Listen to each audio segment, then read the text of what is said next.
Assalamualaikum.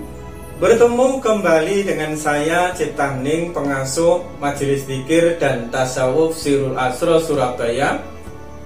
Seseorang yang telah melakukan istiqomah di dalam suluk, di dalam mujahadah, di dalam riyadhah, di dalam tirakat, serta di dalam meditasi atau tafakkur, yang mana semua teknik di dalam meditasi, di dalam mujahadah, di dalam suluk tersebut adalah sebuah warisan.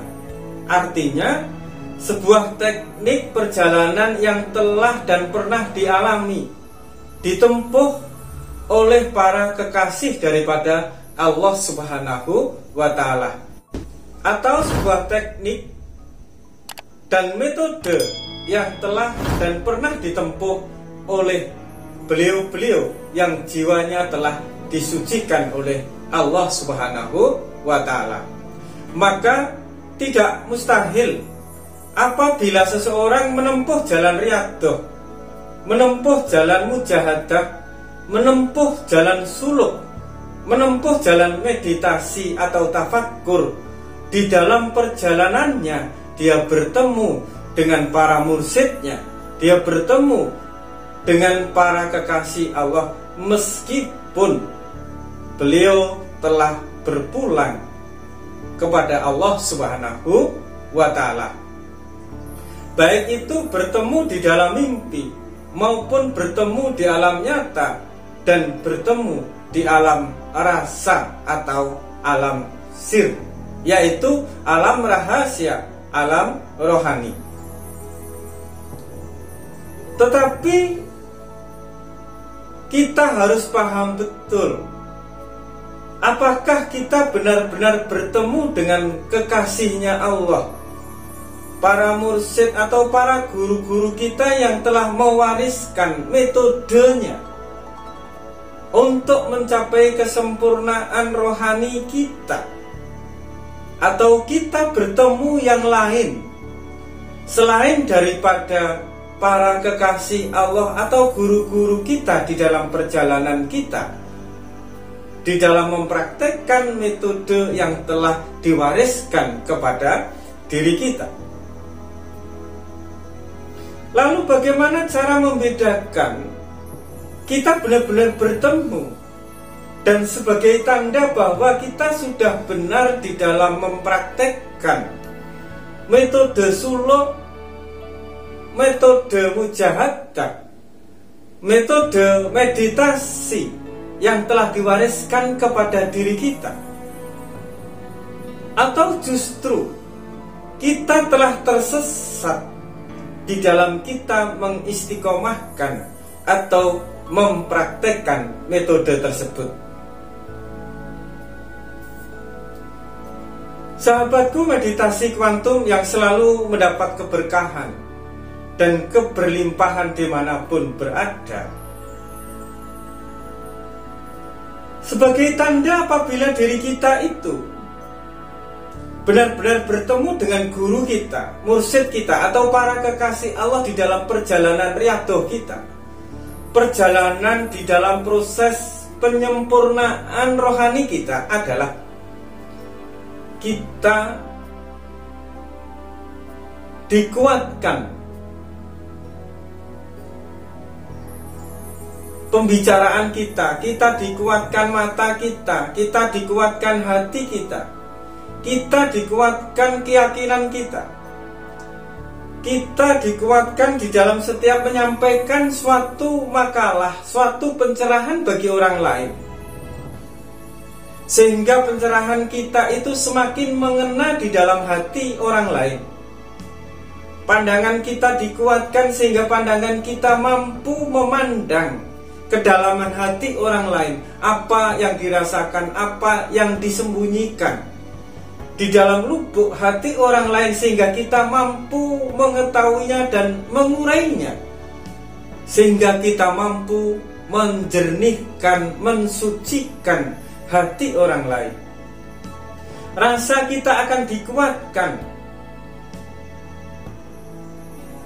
oleh para kekasih Allah yang kita temui di dalam perjalanan riyadhah kita, di dalam perjalanan mujahadah kita, sehingga rasa kita mampu merasakan apa yang ada di dalam pikiran orang lain, apa yang ada di dalam benak orang lain, apa yang ada di dalam niat orang lain, apa yang dirasakan dan dipikirkan oleh orang lain. Sehingga dengan rasa kita yang bisa merasakan kehidupan orang lain, maka kita selalu bisa memberikan energi yang positif, rasa yang indah, rasa yang terang, rasa yang bening, rasa yang suci di dalam kehidupan orang lain tanpa harus diketahuinya.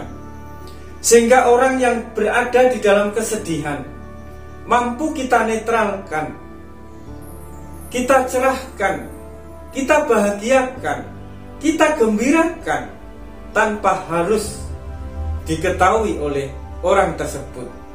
Orang yang mengalami atau orang yang sedang di dalam keadaan menanggung rasa sakit dan penyakit, mampu kita obati dengan rasa tersebut yang telah dikuatkan oleh guru-guru kita, oleh mursyid-mursyid kita, oleh para kekasih daripada Allah.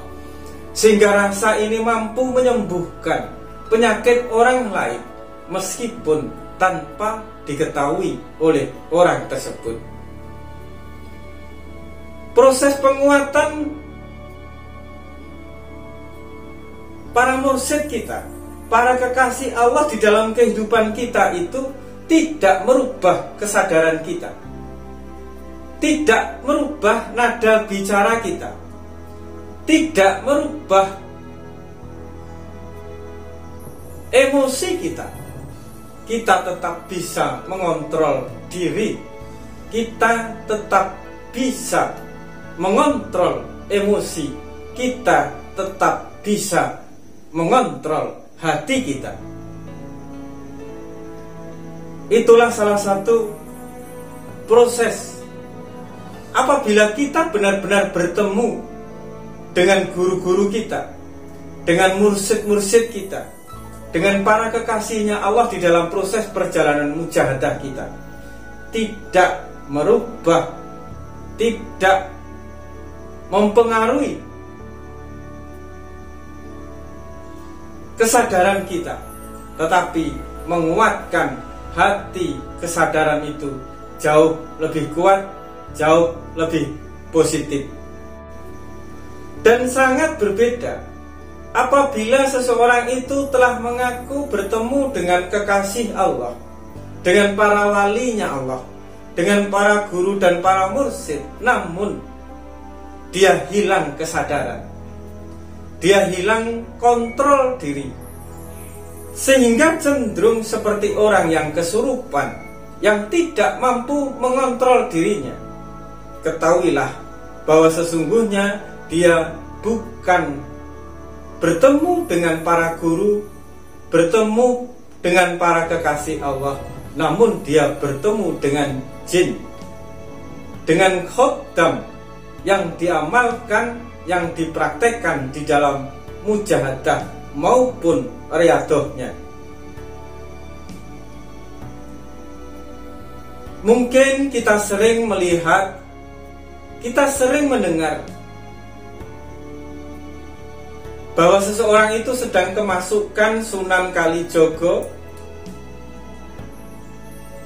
ya, masuk jeleng ke dalam tubuh, terus gaya bicaranya berubah, nada bicaranya menjadi berubah. Nah, seperti ini. Saya Sunan Kalijogo, saya kesini akan memberikan ilmu, saya kesini akan menyampaikan pesan, saya masuk kesini akan menyembuhkan, saya masuk kesini akan menyampaikan ramalan-ramalan. Saya masuk ke sini akan memberikan amalan untuk pesugihan dan lain sebagainya. Matanya jadi berubah, ya, matanya jadi berubah, lebih merah. Terus pandangannya menjadi kosong seperti orang yang kesurupan. Ketahuilah bahwa proses tadi itu adalah proses orang itu sedang bertemu dengan jin atau khotam, di mana dia tidak melakukan pertalian yang kuat, tawasul yang kuat, atau biasanya mereka mengamalkan suatu amalan yang tanpa sanad yang jelas, atau sanadnya terputus, bisa mengambil di YouTube, di media sosial tanpa izin, atau mereka mendapatkan amalan tersebut dari media sosial dari orang lain yang orangnya tersebut yang menyampaikan tadi tidak berhak untuk mengijazahkan atau menyebarluaskan amalan tersebut, sehingga apabila seseorang itu mengamalkan suatu amalan yang didapatkan dari seseorang yang tidak mempunyai izin, tidak mempunyai lisensi untuk menyebarluaskan, maka dia jatuhnya akan tergoda oleh jin, bisa kesurupan, dan tubuhnya, emosinya bisa dikontrol oleh jin tersebut. Berbeda dengan apabila kita mendapatkan sebuah amalan itu dari orang-orang yang benar-benar mempunyai lisensi, mempunyai hak untuk menyebarluaskan, karena sanadnya masih sambung kepada guru-gurunya, meskipun itu didapatkan di media sosial seperti YouTube, WA, Telegram, FB, dan sejenisnya.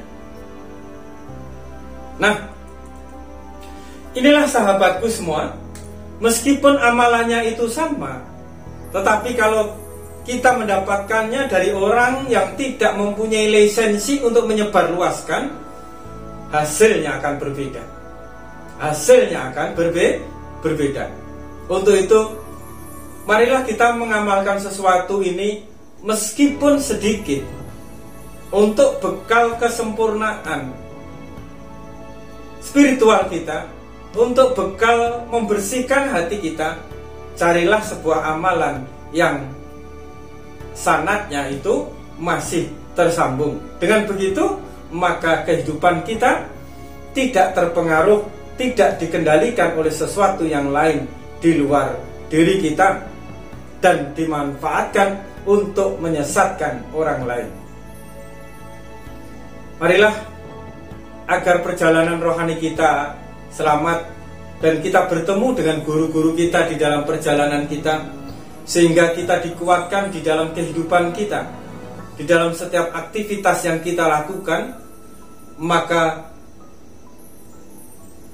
janganlah kita bermalas-malasan, janganlah kita segan di dalam melakukan proses tawasul atau proses menyambungkan hati kita, mewasilahkan hati kita kepada beliau dengan selalu rendah hati di saat menyebut nama beliau, dengan selalu tawaduk di dalam diri kita di saat kita berkirim Al-Fatihah, berkirim sholawat, berkirim doa kepada beliau, agar kita benar-benar bertemu beliau di dalam perjalanan, sehingga kita sampai kepada makom ihsan, lalu sampailah kita ke dalam makom insan kamil kamil. Cukup sekian, semoga manfaat. Ingat, tetap waras dan tetap fokus. Wassalamualaikum warahmatullahi wabarakatuh.